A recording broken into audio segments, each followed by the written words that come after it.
Hi friends, in the video Samsung Galaxy A16 accessibility menu அதாவது assistant menu அந்த நம்ம எப்படி enable பண்றது அப்படிங்கறத பார்க்க போறோம். First உங்க phoneல settings open பண்ணிக்கோங்க. கிளிக் பண்ணியாச்சு. இப்போ அடுத்து நம்ம அப்படியே கீழ ஸ்க்ரோல் டவுன் பண்றப்ப எந்த ஆப்ஷனை பார்க்கணும்னா இந்த accessibility பாருங்க vision hearing dexterity அப்படினு இருக்கு பாருங்க. இத நம்ம கிளிக் பண்ண போறோம். கிளிக் பண்ணிட்டு இதுல interaction and dexterity அப்படினு சொல்லிட்டு ஒரு ஆப்ஷன் இருக்குது. அத ஓபன் பண்றோம். ஓபன் பண்ணதுக்கு அப்புறம் இதுல அசிஸ்டன்ட் மெனுன்னு ஒரு ஆப்ஷன் இருக்கு பாருங்க செகண்டா. இதுல என்ன கொடுத்திருக்கு show a menu of easy to reach buttons. அதாவது நம்ம இந்த ஹாட் கீஸ் கெஸ்டர்ஸ் இதெல்லாம் யூஸ் பண்ணாம அதை ரீப்ளேஸ் பண்ணி நம்ம இந்த அசிஸ்டன்ட் மெனுவை யூஸ் பண்ணி ஈஸியா நம்ம போன்ல உள்ள ஆப்ஷன்ஸ் எல்லாம் யூஸ் பண்ணிக்கலாம். அதுக்காக தான் இந்த அசிஸ்டன்ட் மெனுங்கிறது ஆப்ஷன் இருக்குங்கிறது இதுல போட்டிருக்காங்க. இப்போ அசிஸ்டன்ட் மெனுவை ஆன் பண்ணிக்கிறோம்.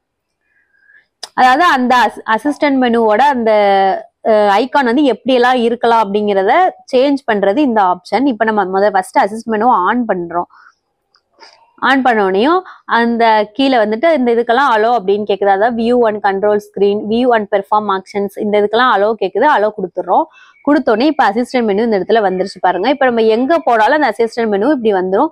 இதை நம்ம எங்கனாலும் கிளிக் பண்ணி ட்ராக் பண்ணி எந்த இடத்துல வேணுமோ அந்த இடத்துல வச்சுக்கலாம். இப்போ நம்ம இதை கிளிக் பண்ணி பார்த்தோம்னா இதுல பாருங்க நிறைய ஆப்ஷன்ஸ் இருக்கு. இந்த ஆப்ஷன்ஸை கூட நம்ம கஸ்டமைஸ் பண்ணிக்கலாம்.